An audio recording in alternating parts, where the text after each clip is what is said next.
একটি মুরগি থেকে ২০টি বাচ্চা পাওয়া সম্ভব, কিন্তু সঠিক নিয়ম না জানলে একটিও ফুটবে না।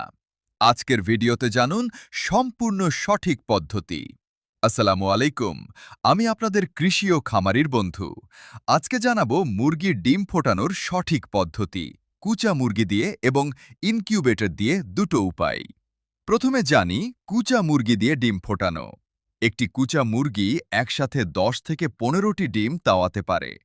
দেশি মুরগি এই কাজে সবচেয়ে ভালো। কুচা মুরগির জন্য আলাদা শান্ত ঘর দিন।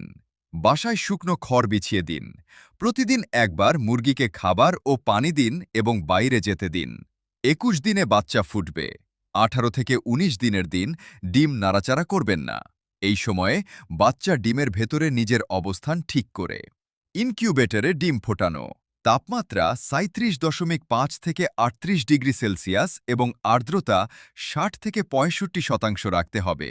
এই দুটো সঠিক না হলে বাচ্চা ফুটবে না। ইনকিউবেটরে প্রতিদিন ৩ থেকে ৪ বার ডিম উল্টে দিন। এতে বাচ্চা ডিমের ভেতরে শুকিয়ে যায় না এবং সঠিকভাবে বিকশিত হয়। ডিম পরীক্ষা করুন ৭ দিনে। টর্চ লাইট দিয়ে ডিমের ভেতরে দেখুন। ভেতরে লাল শিরা দেখা গেলে বাচ্চা আছে। ভেতরে কিছু না দেখলে সেই ডিম সরিয়ে ফেলুন। বাচ্চা ফোটার সময় ডিম ভাঙতে সাহায্য করবেন না। বাচ্চা নিজে নিজে বের হওয়াটা জরুরি। এতে তার শরীর শক্ত হয়। সাহায্য করলে বাচ্চা দুর্বল হয়ে যায়।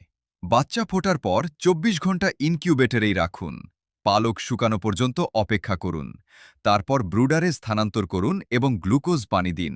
সঠিক পদ্ধতিতে ডিম ফোটালে ৮০ থেকে ৯০% সাফল্য পাওয়া সম্ভব। নিজের খামারের বাচ্চা নিজে ফোটালে বাচ্চা কেনার খরচও বাঁচে। ভিডিওটি উপকারী মনে হলে লাইক দিন এবং আপনার পরিচিত খামারি ভাইদের সাথে শেয়ার করুন।